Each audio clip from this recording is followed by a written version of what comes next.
I guess I said bias some Southern Earth. Not at all. This vitamin C thing works like, I don't know, a miracle for me. And frankly, nothing else compares. So we've got out here an Arab product. We've got out here a white product. Unknown, but just looking around, it appears as if though it's a proudly South African, but can't really tell you who's the manufacturer. Fruit of Wokali. I think it's Arab too. Okay, cool beans and bananas. This is also Arab. It's hyaluronic acid, and ain't nobody compared to this babe.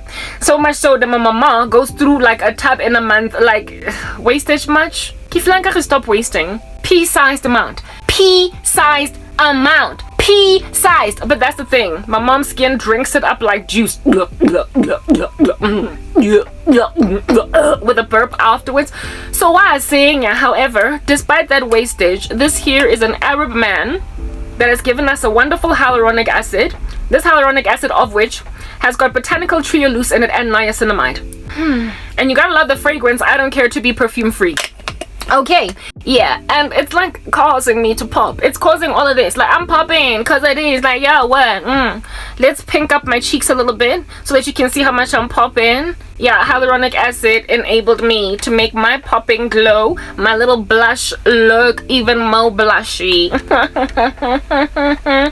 But like I said, the ocean did that, right? Because it had to travel all the way from some Arab country to South Africa, so the ocean must be the reason why it's working on black skin. You did that. Anyway, whatever. And then let's give you the bang that I have just started using, and I'm like, you know what? Don't nobody move. Don't nobody shift to the side. Like, don't go up, down, left, right. Don't even spin on the spot. Just shove a statue. For this, like, pro retinol boost, best retinol product I have used ever. I kept on changing them because, you know, I sometimes go to the store and I can't find another one. I can't find the one that I used last week because they're changing it up, because I believe this one is there to stay. It's from Israel. That's what's good. Yeah, it's got peptides in it. It's got retinol. It's also got it's basically got peptides, vitamin A, which is retinol, and what you call this thing, a niacinamide too. It's an excellent product, a nighttime issue. It's a tiny little 15 milliliter bottle. I don't know why it's 15 milliliters instead of 30. I was deceived over there, but it doesn't matter because the price was worth it. Nearly 50 rand. It's a product by Emilia Active, and these days I'm feeling pro-Israel very much because of what under heaven it is that I don't know. What did you do to us exactly, Hamas? So I'm supporting Israeli products. Not that I chose this because it was Israeli. I chose it because of the ingredients list, and later came to discover that it's Israeli. It's Israeli. So if this is Israeli, and we are all apparently different, we are so different that really and truly we got to separate one another. Not apply proper over here. We need the ocean to go and water down our product so it can apply better on black skin. Otherwise, you go have a problem. So really and truly, I feel as if though this one had to go inside the Mediterranean Sea. It had to go inside the Mediterranean Sea in order for it to be applicable on my black skin. Otherwise, it was going to make me just suffer a lot of what? I was going to break out into water if it did not yet first get washed by the Mediterranean Sea. Nah, true story, what I'm telling you that. Ayo, for real. The Mediterranean salty content in the sea over there is the only reason why this works on black skin. Otherwise, it would burn me and will also give me warts on my face, see? And it will also not plump up my face and give me peptide complex. I'm promising you right now. It has to happen that way. I could go on. I don't presently have any products right now that are black only. I do believe, I'm not sure, that's the thing I was gonna pick out. I have a hair product that I do believe is a black product, a black owned product. I'm not sure, however, but there was a time when I was using a Portia M toner on my face. Yeah, mango lemon nachi.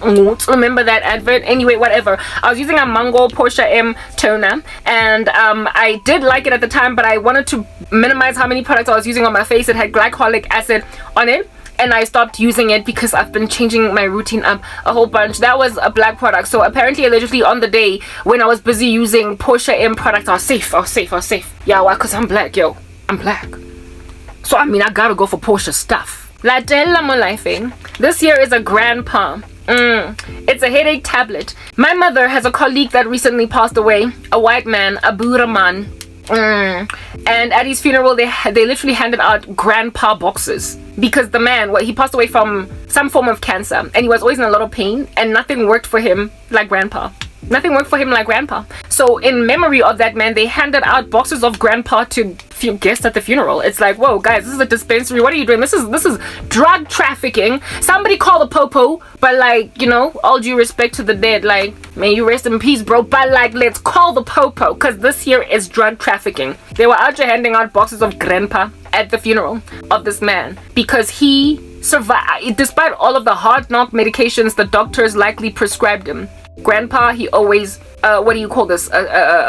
he always ended up defaulting back to grandpa. And I remember after that, my mom and I having a conversation about how it is that this thing hingakara, are you getting bored, white people, because I'm breaking out into black song? Relax. Take a breather, because that's why you be out here getting left behind. Your irritation with black culture, like, cease and desist. Like, stop. Pull out your hairs if you must. Gouge out that eye and cut off that silly little hand. Because at this point, you're going to enter like hell with all of your body parts intact. If you do not cut off all that stuff, that you might enter heaven maimed. Grandpa, my mom and I were talking about how this thing is ngakara. It's ngakara.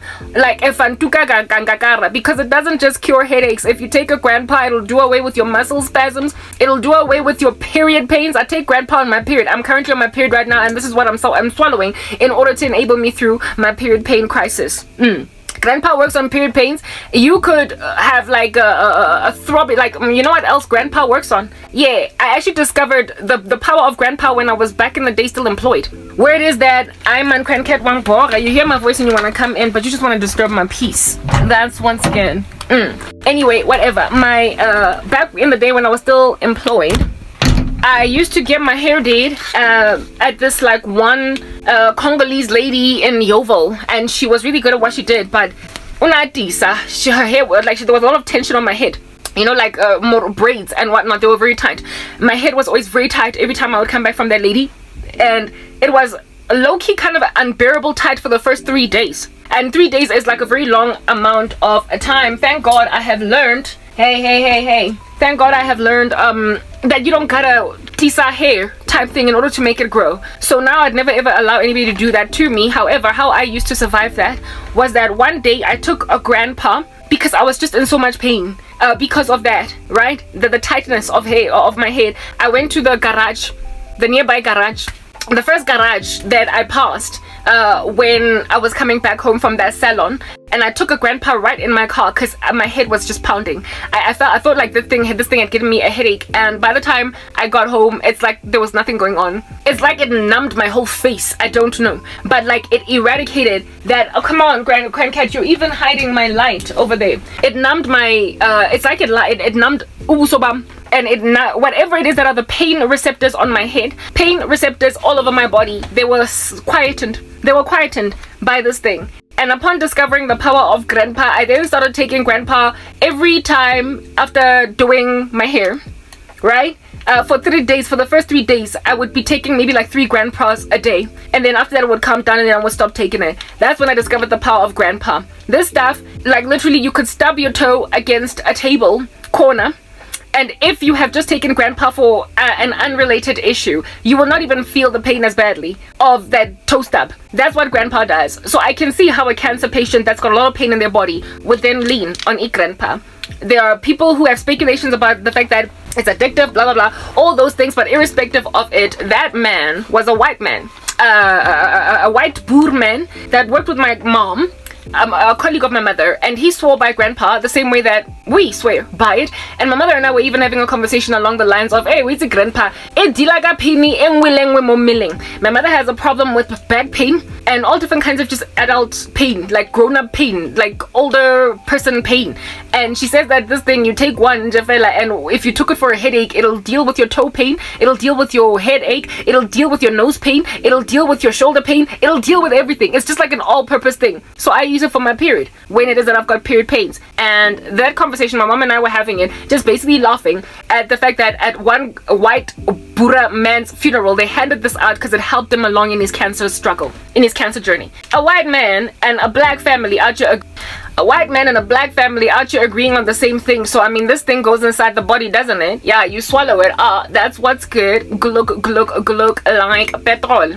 Except not quite. I'm out here thinking about South African ants, have mercy on me. Yeah, you swallow this thing, glug.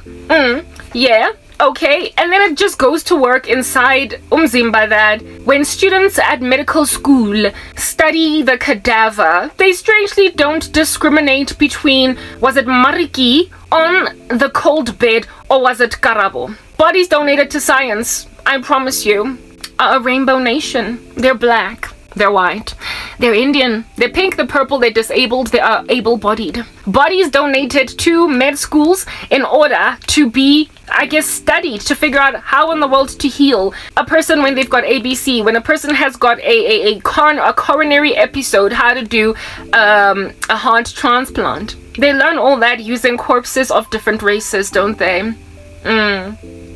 What under heaven caused the medical industry to discover that corpses of different races can be used indiscriminately really at universities to teach children that are studying there, students that are studying there, the human anatomy? What made people discover that they can use any race of cadaver? It was because human beings started cutting up bodies and discovered that we've literally got the exact same makeup on the inside.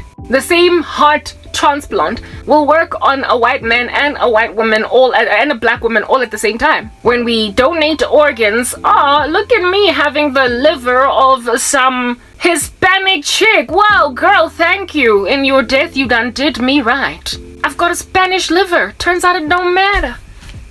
Hey, I'm out here chilling out like with a Mexican heart. Look at me walking around with an Italian pancreas. Can you even donate a pancreas? Yeah, you get my point. Look at me getting an organ donation as a black girl from a white lady. And look at me as a black girl. Should I donate my body to science? Should I decide that if I die, which I was going to do at some point in my life, but then, I don't know, people ripped the carpet from underneath me? Should I make a decision to give any of my organs away? They're likely going to be given to some white children. They're likely going to be given to some black mothers. They're likely going to... You get my point. Organ donation works the same. So much so, are we made the same that black people and white people agree that grandpa is ngakara, even though some white folk might not like even the word ngakara itself. Like, what is going on with you? Like, racist white people, you're deadbeat. You know why? Because for a very long amount of time, you've been in denial and trying to, what's the word that I'm looking for right now? Basically, not give credit where it is due. For a minute, you've been prepared to listen to very artistic black people sing and dance and do what they want to do, even during eras where they were not allowed to be among you. But insofar as they were extremely gifted, you were prepared to let them come through in your spaces. You know, Dorothy Dandridge. You were prepared to let them come into your spaces, but then they couldn't use your swimming pools, even though they could sing. So you agreed that their music was Bob-worthy. You agreed that their music was worth a while to dance up and down. And yet people that can cause you to sway left to right and enjoy music, you can't respect them? What's going on there? You can't respect them? I mean, look at how many white kids are besotted beside themselves in love with rap music. And yet some of them, despite loving rap music, manage to be racist. Like, I literally don't get that. Like, how can you be so full of discrimination against somebody whose skill or whose quality or whose talent you like? Yeah, and that's just the issue with me being now a black disciple. Being as colorful as I am with all of this analogy, this metaphor, this colorful kaleidoscopic way of giving the gospel, you want to like it, just like dancing to Dorothy Dandridge's music, but not letting her swim in your swimming pools. You bopping and you swing left to right, and even though you you feel as if your hand has got some kind of an involuntary muscle spasm. It's got Tourette syndrome. It's speaking on its own. Yeah. In actually liking what I'm doing. Your body is twitching in like your face when you are nodding at what I'm saying. You're like, stop it. You know what that is? It's the fact that internally we're made of the same stuff. It's the fact that as human beings we are all born dead in trespasses and sins, and in sins that our parents conceive us. However, we have got a conscience and the invisible qualities of God that make it such that we can respond to the gospel upon realizing that we are trash from birth. Yeah, it's written in God's word that his law is written on our hearts. And so therefore conviction, when it comes in your direction, can come from a black minister. Yeah, because she said something that nobody else has quite managed to reach your particular, that thing that you've been trying to toggle and deal with. Yeah, it came from a black mouth. And so your body is going to betray you by causing you to be in agreement and then be like, stop it. Why? Because I'm black. Yeah. your body's gonna betray you. Just in the same way that white people's bodies betrayed them in the days of systematic oppression, where it is that they were happy to dance to black music but not want to be in the company of black folk. You like what they gotta say, but no, you don't get to sit next to me because apparently we're different. Your body's betraying you because you're bopping to my music. Your body is agreeing that something about me is worth a while to embrace, just as your bodies are made spiritually by the Lord to, at some point, if he has called you home, that you might, I don't know, repent and stop being such a no-brainer, that you will actually respond to the gospel. And sometimes the gospel will not come through Ray Comfort. It won't come through Joe Kirby. It won't come through Paul Washer or Stephen Lawson. It will not come through even Charles Spurgeon, the Prince of Preachers, a dead preacher, or Jonathan Edwards. It'll come through some chick from some little funny corner of South Africa by the name of Karabo that you just, oh man, like you're out here twitching, like, you're about to break out into hives, like, stop, yo, do you need an ointment for that? I've got quite a few. Like, let's deal with your hives, Brother May. Let's deal with your hives. Let's help you get cured from your racism. Because sometimes the Lord is going to get a message into your head that is going to resonate with you in ways that you don't understand, coming from a face you don't quite respect. Coming from a woman you don't like. Why? Only because she's black. Why didn't she have to be white? My goodness. Imagine if she was white. She'd probably reach more people. That's just the reason why you is out here going to be getting laughed at from heaven by me. Even howling. Because you stayed behind due to your racial bias, your prejudice that you were not able to put aside despite calling yourself a Christian. I'm sorry, it's a sin. And if it's a sin, if you don't try to beat it down, if you don't subdue it under the Holy Spirit, if you don't put to death the deeds of the body, honey, you are not going to heaven. If you don't work out your own salvation with fear and trembling, you're not entering the kingdom of heaven. If this grandpa can cure your headache and your toothache just as it cures mine, and you still think we're different, what is going on? If as a black girl you won't let me help you deal with your alopecia, white chick, if you won't let me help you eat right, that you might be able to grow your hair back, if you won't let me basically award you product that's going to grow your hair back, because I've managed to concoct for myself a little shine and it works, something that's making my skin glow and pop, goodness guys. White ladies, come on, let's have a conversation for like, a little bit of a minute here. Let's have a discussion.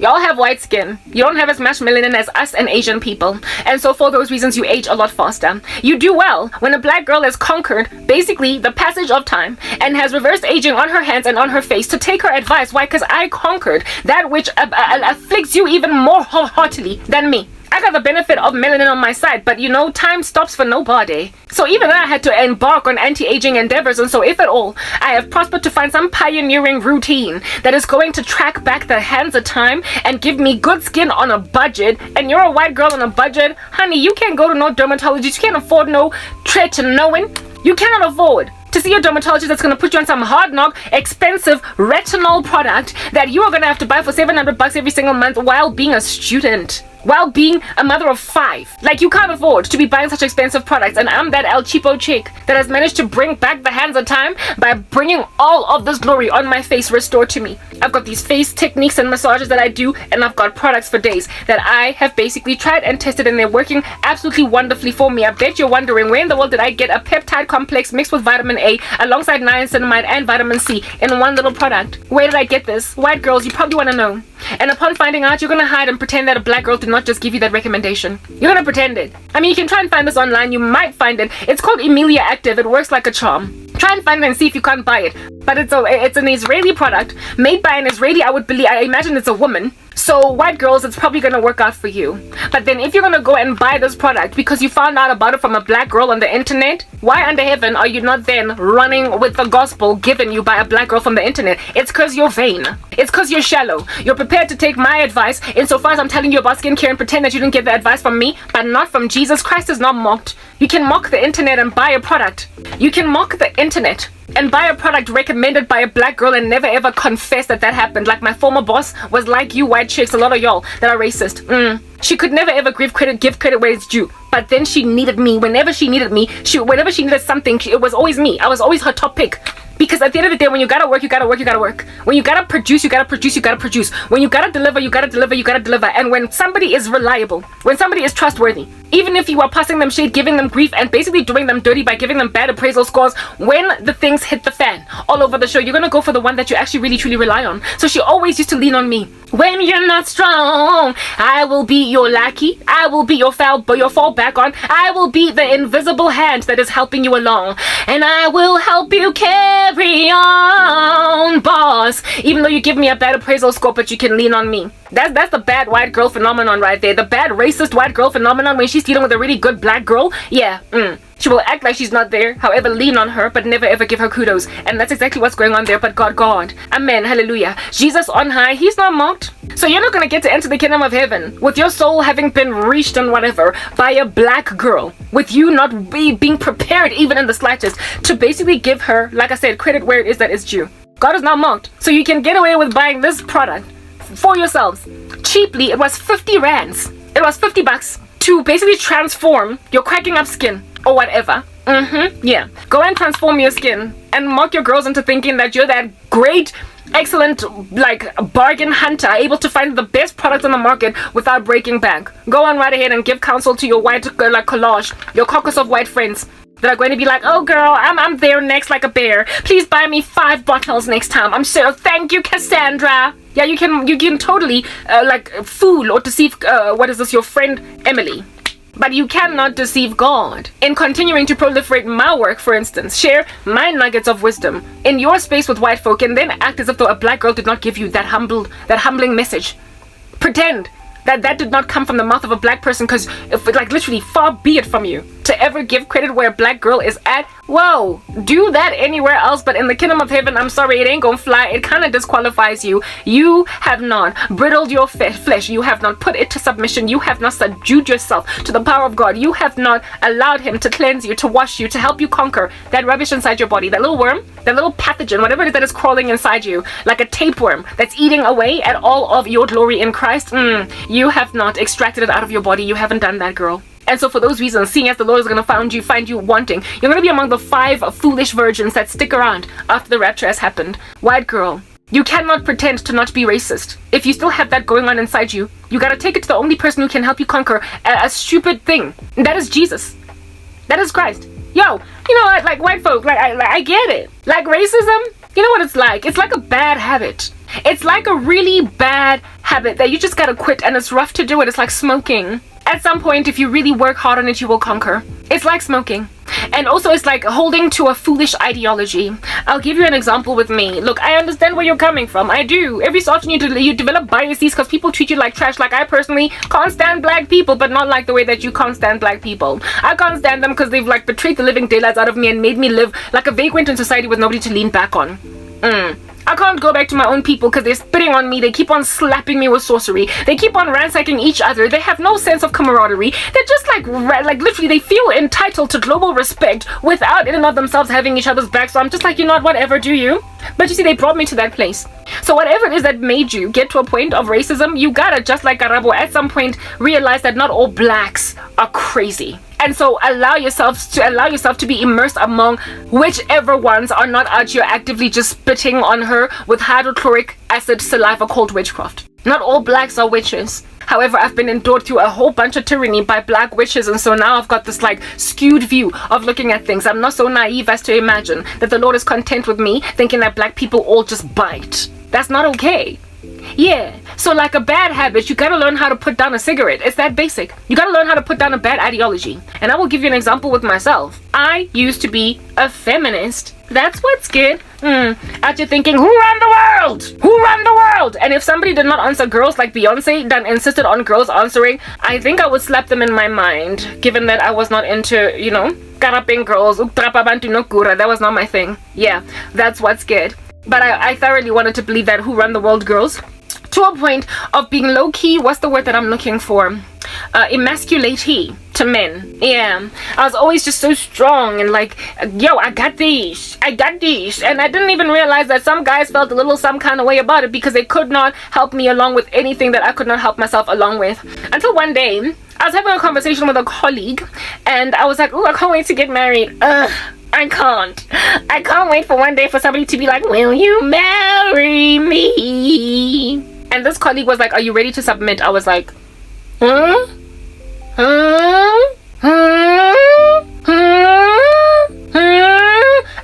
like an annoying door on a windy day that nobody is catering to, closing it fast enough.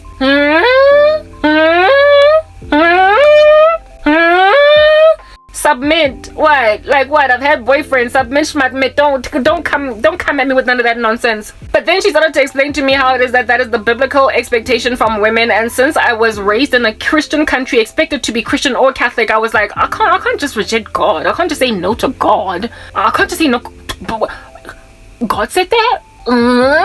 That was me. And so because I wanted to get married, I found out that I was apparently supposed to learn submission because ain't no dude gonna take whatever I was doing in their stride. And so I started to investigate the things of God. I mean, a lot of things led me to Christ. And one of them was that. A lot of things ultimately led me to Christ. I realized that I needed to get stuff uprooted out of me. My whole androgynous mindset, my whole I can take care of myself, pump head mindset. Yeah, no, that had to be changed. So once I came to Christ, I actively went out of my way to chisel away, file away at that random rabioche to a point of taking every ounce of counsel in a wonderful book that I read once upon a time called Fascinating Womanhood. Teaches you how to be submissive to a man while also being godly and all that jazz. And I went to work to employ all of these practices. But then black men decided to go and lambaste the living daylights out of me by brutalizing the living daylights out of me, by trashing and crashing me and burning me like as through like that a whole bazooka. Yeah, black men did that. And so what it is that was my historical feministic bone, it's almost like it was a dormant beast that was lying there. It sort of kind of peeped out again. It peeped out because of attrition. It peeped out because of basically just this murder-suicide intention by black men with their gender-based violence rubbish. It peeped out because I got abused. But before I got abused by a whole bunch of black men, I was successfully conquering. I could have been maybe like 80%, you know that progress bar? 80% completely cured. By the time I lost everything, I was already submissive to every man in my ecosystem. Not only my pastors or my elders, but men in the office. I went out of my way to try and respect them. I went out of my way to listen to every last word they said, that they might feel bigger than me, that they might feel mighty, that I might indeed submit. If I could submit to every guy in my ecosystem, I imagine it would then come very easily to submit to one that I'm very much in love with. Yeah. And then they lambasted me. So, I mean, the fact that I have kind of regressed and low-key have a feministic edge in me is only because I've been so badly abused. But that's just the thing about, what do you call this? Like Jesus, I'm over there, I'm editing, that's what's going on. That's the thing about Christ, he knows how to heal. You know how with Joseph, he got all broken by his family, and then the Lord gave him Manasseh. The Lord gave him a wife, and then they had a child, the two of them. And then he said, I will name this baby Manasseh, for the Lord has basically healed me from the pain of my father's household. So I trust in a Manasseh miracle to happen in my life. But I was literally embarking on a journey. I was unroot it. Do you understand? I had embarked on a journey to conquer the propensity or the tendency towards being towards being like this feministic thing that just does not make sense at all.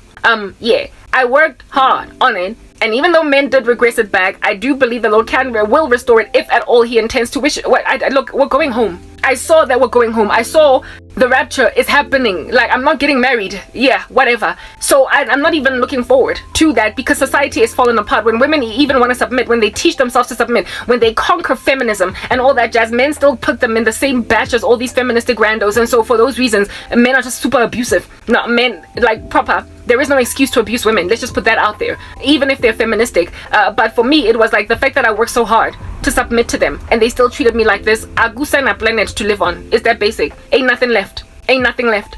Yeah. I conquered. That's what I'm getting at. My feministic bone. So it was like putting down a pack of cigarettes, even though I used to smoke 20 a day. It was like putting down the cocaine, even though I have messed with my mucous membranes from snuffing that random stuff and messed with some of my even cognitive capacity. I put down the drug. That was bad for me because Jesus said it was bad. Just because Christ said it was bad, I promise you, I felt like it was not broken, so why try to fix it? And the only thing that made me feel as if though I need to conquer feminism was finding out that apparently Christ is not okay with it. And so for those reasons, I worked on it. And by the time before I lost everything, I was, like I said, progress bar vibes. Sanctification had it such that I was 80% in. All that was left was 20%, and I imagined that a man sweeping me off my feet and loving me into the future would have likely just conquered the rest of the remaining 20%. I was going to, over time, just become a nice little trad wife. I was happy to be that. A nice little traditional wife, but unfortunately for the cranberry, Unfortunately for the lady in question over here, I was dealt a bad blow. So racism is like an ideology held onto, a hatred that has been held onto by somebody based on societal influence. Just as feminism was, I told you guys about Who Run the World, girls. Yeah, Beyonce done taught me that. Chimamanda Adichie, you get Adichie, let's just end it there. Chimamanda. Yeah, she done taught me that. Like, feminism was taught to me by women in the world that were very androgynous, that basically just missed the mark, they missed the point. And when I found out that it was wrong, I then embarked on a journey to get over it. I embarked on a journey to get over what society was teaching me is how I ought to be as a woman, instead of how I ought to be as a woman by Jesus. Christ was not the one who taught me, it was society. And when then I gave my life to Jesus, I was like, I guess I gotta change how society has taught me, isn't it? So white folk, you're not born racist. That's why your children in malls are able sometimes to smile at black girls and boys walking around all over the show. They're able to laugh and smile with black kids and say with black adults, while you obviously have some kind of beef with the fact that your child is laughing with a black boy. When I was a kid, y'all know I got stories for days, right? When I was a kid, perhaps like maybe 11 years old, I was in primary school. However, my mom had paid for me to after school, because I used to always lose my house keys, because we used to live next door to this one creche, right? My home when I was growing up was next door a creche, and my mother did not want me having the house keys because I always used to lose them. And so she found out that there was an aftercare program at that creche for primary school kids, and so I was basically booked into that whole aftercare, if you want to call it. I was enrolled into that aftercare. And then my mother was when my older sister came back home from school, my older sister was only 2 years older than me, but she was 3 grades higher than me, because she was like all that advanced and what have you. Yeah, when my older sister would come back home from school, she would then be the one to fetch me from the aftercare, and then I would go home, which was just next door. I wasn't allowed to carry a key. That's what I'm getting at. And at this aftercare, there were other primary school kids from, I used to go to Winchester Ridge Primary School. They were from Robert Shem Primary. 2 of them were from Robert Shem, and the other one was from, I forgot that primary school, some primary school in the southern suburbs of Johannesburg. And there were 4 white kids, 3 girls and 1 boy. 2 of them were brother-sister pair, and then one of them was a girl that came by herself, and then the other one was another girl that was there by herself. I remember all their names. Okay, still to this day. And when I started out at this aftercare, we all became fast friends. It wasn't just me. It was the black kids. There were me and my other friend. So I had a friend that lived. She also had the same issue. She had an older sister, and that was the only one that was allowed to have the house key, and she had to basically stay at aftercare until the sister came home. So we got picked up by our older sisters, both of us, me and this friend of mine. We were in the same grade. Yeah, so it was 2 black girls and 3 white girls and 1 white boy in this aftercare, and we all were more or less the same age, same grade type establishment thing, and we all became fast friends. We played with each other so easily. It was so easy for us to basically create this camaraderie. We enjoyed life together. And then one day we had a fight over something stupid. We had a fight over some Dumbo thing. I don't know what. Was it a toy? Come on, work with me now. Was it a toy, or was it where to play, a tunnel that we did not want to play in because it was full of water? I don't know. One day some argument broke out among us as kids. And these white kids, all of them, it was me and my friend that were the only 2 black people there, and then everybody else was white. Because of this war that basically ensued between us fighting here at aftercare, these white kids, all of them, decided to start hurling. The first person to raise it was the boy who was part of the brother-sister pair. They started hurling these racist expletives. The K word. In South Africa, you would know what that is. K word, that means our hair. Okay, that's what's good. Yeah, he called me and my friend the K word. Now the K word is something that it's basically like the N word in America. Okay, yeah, type thing. The K word is a derogatory term used in the apartheid system to describe black folk and our hair. Yeah, right? Yeah, that's what's good. And by then, apartheid had been abolished. It was a new South Africa, blah, blah, blah. But these kids obviously had racist parents. Why? Because the boy, all of a sudden, when then we were fighting, decided to call my friend a K. Decided to call the other black girl there. And then this black girl was like, what did you call me? What did you call me? And then I also was like, what did you call her? What did you call her? Why did I say that? Because in the black community, we had also been taught that white folk, when they're being very derogatory towards us, call us the K word. And it's just unacceptable. So we imagined that it was entirely unacceptable for us to be called that. And so the two of us, my friend and I, then were like, how dare you call us that? How dare you call us that? How dare you call us that? And the fight just brewed and became worse and worse. And because it was becoming worse and worse, and now it was a racial fight. Now it became a racial issue. All of a sudden, all the white girls banded with, and they were now calling us the K word, talking about how black people ain't jack, how it is that we all were not supposed to come to the suburbs, how it is that we intruded them in their schools. We're not supposed to be basically attending schools where it is that we were attending schools. Now that the school that we attended was like a mixed school now with white kids, all different kinds of races, were coming at us, telling us how it is that we have no business being there, even in the aftercare, because only white babies and white little girls and boys are supposed to be at that aftercare. Only white babies are supposed to be at that creche. Hey guys, we were of course fighting back on some you racist whatnot blah blah. How can you say that? And that whole fight, I believe, was broken up by a teacher in the aftercare. The next day, we went back to being friends as normal. Like the rest of the year just progressed. Like that whole fight never happened. But the fact that that white boy broke out into those hives because of some altercation or differences that we had on the school playground, the fact that he broke out into them means that somebody done taught him that. Somebody, where it is that he stayed, was always just raising this as an issue. And the kids were still so young that they had yet to start to segregate with each other. From each other. The kids were just playing. And parents could not control who the kids play with.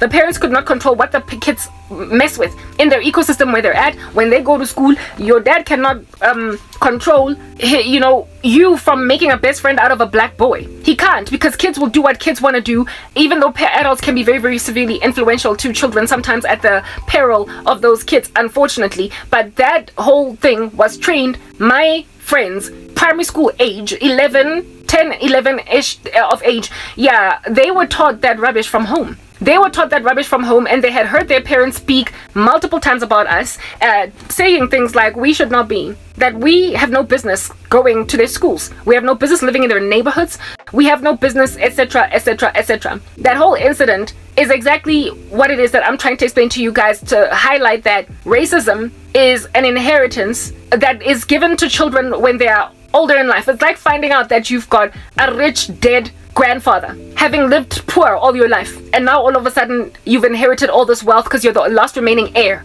and they had to find you in the system even though you've broken up from the original family. Racism is like an inheritance in late stage in life. It gets adopted. Do you understand what I'm saying? It gets adopted even though it wasn't already there, but then once people have it, it's like they feel rich in it, like inheriting a whole bunch of wealth. Once people adopt it, they feel wealthy in it, they feel rich, like inheriting rich grandfather's inheritance, a grandfather of which you didn't even know you had, because he was estranged from your mom, of which they wanted nothing to do with your grandfather. And so therefore you never knew your grandfather, but then when your grandfather passes away, with your mother also being late, you then get located by some estate manager telling you that you're a millionaire now. Once they embrace it, they run with it because they feel wealthy in it. They feel indeed like they're the supreme race. They feel like nothing else is supposed to exist. So something they never used to have, they now run with it all the way to old age, and it makes them pompous.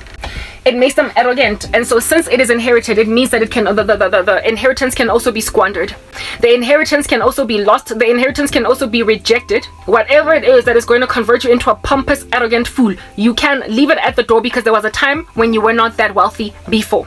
And so the wealth of white supremacy, essentially the self-deceit and the self-illusion that you are bigger and better than other people, that can be retracted, it can be redacted, it can be you can rescale the whole ecosystem so as to extract it from the reality facing us.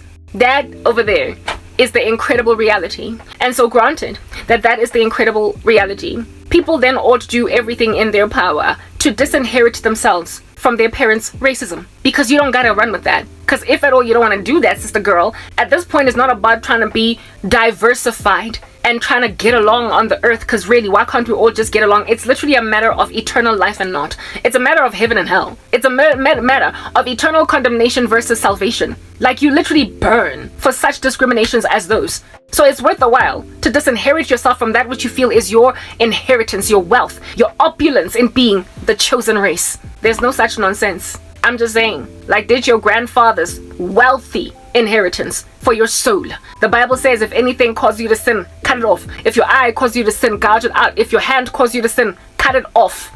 For it is better to enter heaven maimed than to go to hell with all of your body parts intact. Cut off that racism that makes you think you're better than everybody. Otherwise, you won't enter the kingdom of heaven. It is also written in God's word that it is easier for a camel to enter the eye of a needle than for a rich man to enter the kingdom of heaven. Since white supremacy is like a rich man, it is very rough for you to enter the kingdom of heaven, but it is later written in that same passage of God's word that what is impossible with man is possible with God. So the Lord can cure you from your Nazi, white supremacist, very extremist, Ku Klux Klan-y, apartheid regime, like ter Blanchi, like Boere mag as the main mag. Yeah, you must understand that whole very strong hatred and extremely wicked sentiment. Another people group is gonna condemn you, and God can, however, conquer it. But you gotta gouge out your eye and you gotta cut off your hand, meaning that if at all you are busy hanging around racist folk as a man that's trying to break off from that whole thing, you gotta be prepared to say goodbye, friends, and be ostracized, be bullied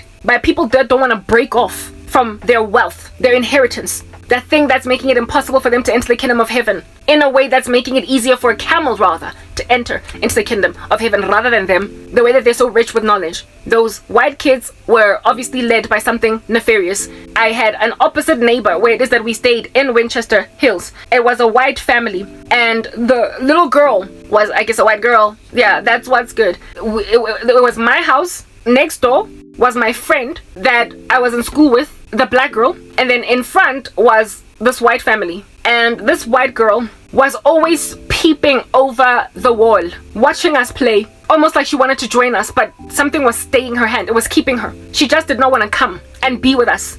However, one day she did play with us. She was happy, went back home. A couple of weeks down the line, she comes back and plays with us again. We again break out into a fight, a brawl. And in that fight, that same girl called us the K word. She called us the K word. So she was apprehensive to play with black girls because her parents were telling her, no, you are not going to be friends with black people. And so for those reasons, she coveted playtime, was given permission to play with us one time. And then the second time when she played with us, she went on right ahead and blurted the K word to us, and she never came back again after that. She was unlike the kids in aftercare because of the fact that her parents were in close proximity. Her parents were right there. The kids in aftercare, the parents lived everywhere else around, and they picked them up later on at 5, 6, 7 p.m. So let's not say 7, like 6 p.m. in the afternoon. Whereas this chick, her parents were monitoring her activity, living right next door and opposite us, and they forbid her from playing with us. They literally forbid her. So, like, racism is inherited from bad parents and sometimes bad friends. One of the girls that was part of the aftercare, we all grew up and went to high school. She went to Glen Vista High School. I went to Sir John Adamson. Everybody else went everywhere else. I was the only one that went to Sir John in that whole conglomerate of kids. Alright? This chick went to Glen Vista High, and one day, however, I remember seeing her in that red school uniform of theirs. She went past our school with a friend of hers. And I recognized her from primary school. I recognized her from aftercare. We were friends, all of us. And I called her. Her name was Kim. I was like, Kim. I didn't even call her. I saw her coming this way. And as she was coming this way, I was like, hi, Kim. She literally walked right by me. And I saw her. I was like, hi, Kim. And she just walked right by me to a point where I developed a cognitive dissonance where I was like, maybe that's not Kim. After all, it's been a couple of years. Maybe it just looks like Kim. It just looks like Kim. And even then you're rude. Just say, I'm not Kim. Wrong person. Or something. Instead, she walks right by me. But something is like, no, man, that is Kim. That is Kim. I recognized her. And I was like, Kim. Hi, Kim. And then she turned back around. Because it was Kim. She then turned back around. Kim goes to Glen Vista High School. Glen Vista, just like Sir John Adamson, is a diverse school. So does Kim do that to kids in the school? What does the teacher say? Likely, it was likely a shielded little alliance of racism, where it is that even though you're in the same class with black girls and black boys, you just don't talk to them. You don't get yourself involved in any of that. You're secluded. You're a segregationist. Anyway, Kim turns around and says to me, I don't talk to black people, and then continues to walk. My heart was so broken. I was like, oh, wow. Yeah, that was the last I ever saw or heard from Kim. So Kim started out being prepared to play with me, but thanks to the parents' influence, she then went on right ahead to call me the K word when a fight broke out. This time around, she's a teenage girl. And whatever it is that is the ideology is so solidified in her that she won't talk to me when I talk to her. And then when I continue to still call her name, she then finally, out of irritation, looks back and says, I don't talk to black people. Wow. What did that in Kim? Something that was planted in her that grew and became a strong tree with a stump with roots so deep in the ground that absent of that whole entire thing being uprooted, this woman will never live. She will never love Jesus. How in the world do you walk into any church in South Africa and try to call yourself a Christian when you've got that kind of heart? I don't know what Kim later became in life, but I had a boss at MTN that was obviously harboring racist sentiment, it was clear. But she was working with black colleagues and she just had to take it. That's what happens when Kim ends up in corporate South Africa. If she becomes a boss to a black girl, a black colleague, she's going to discriminate against that colleague. Act as if though she's underperforming. Act as if though she's not doing well. And that's what my white boss did to me. Because she was a Kim. This time around you're in corporate, unless you start your own business where it's just whites only, and so basically you're living in Orania, you are gonna have to work with black people. And when you foster that kind of ideology in some people that are working in corporate South Africa, you then create barriers to entry. You become the chock-a-block as Kim. You become the recruitment agent that deliberately ignores black candidates if you can. If a job says that all races can apply, you know how thanks to employment equity, sometimes they're looking for a black candidate or an Indian candidate, and so you can only interview Indians. But when it's open for all, and you're a recruitment agent that is just like Kim, you will then go out of your way, Sister Kim, to make sure that all the candidates you interview are white, all of them. Well, from what the Lord has shown me, that whole Kim phenomenon has contributed to the mutiny against the South African economy and the skills exodus, especially of black people out of the country, because of white recruitment agent ladies and gentlemen